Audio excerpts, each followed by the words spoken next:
Let's talk about Nepal. It has already lost India, a time-tested ally, in trying to please China. And if this wasn't enough, Nepal is now trying to copy China in the worst ways. Nepal has decided to ban the Indian media. As I speak, Kathmandu is in the process of taking Indian news channels off air. Nepal's Information and Broadcasting Ministry says this is not an official decision. But foreign TV channel distributors and multi-system operators, cable operators you could say, have decided to ban all Indian news channels in Nepal. One exception has been made, the state broadcaster of India, Doordarshan. It's very hard to buy the Nepal government's line here. Would MSOs and distributors act in this manner without being nudged by the government? And why would they? Indian channels have a huge viewership in Nepal. Why would distributors want a ban?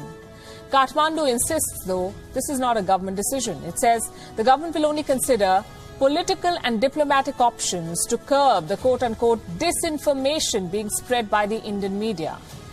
What is Nepal's definition of disinformation? Criticism of their Prime Minister. The Indian media is being blocked for quote-unquote insulting Prime Minister Oli. What has the Indian media done? This is what it has reported. How Oli used territorial nationalism to fix his country's map.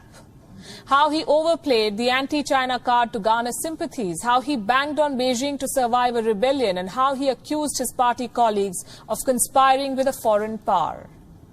Comrade Oli has tried many things to cover up his incompetence, and we've reported all of them. And we can tell you that none of his tricks has worked.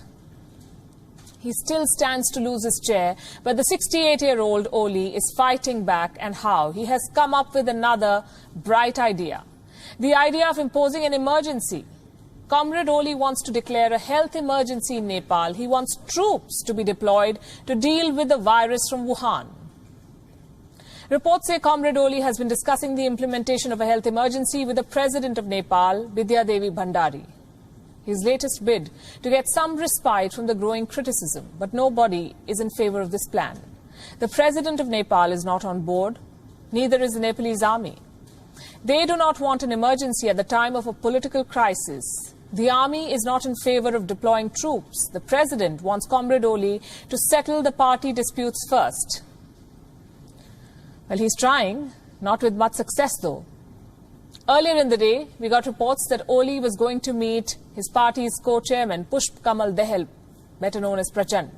The second meeting in 24 hours to resolve differences. No word on whether the meeting happened. The Prime Minister is running out of time. The Standing Committee of Nepal, the Nepal Communist Party, the ruling party, will meet on Friday.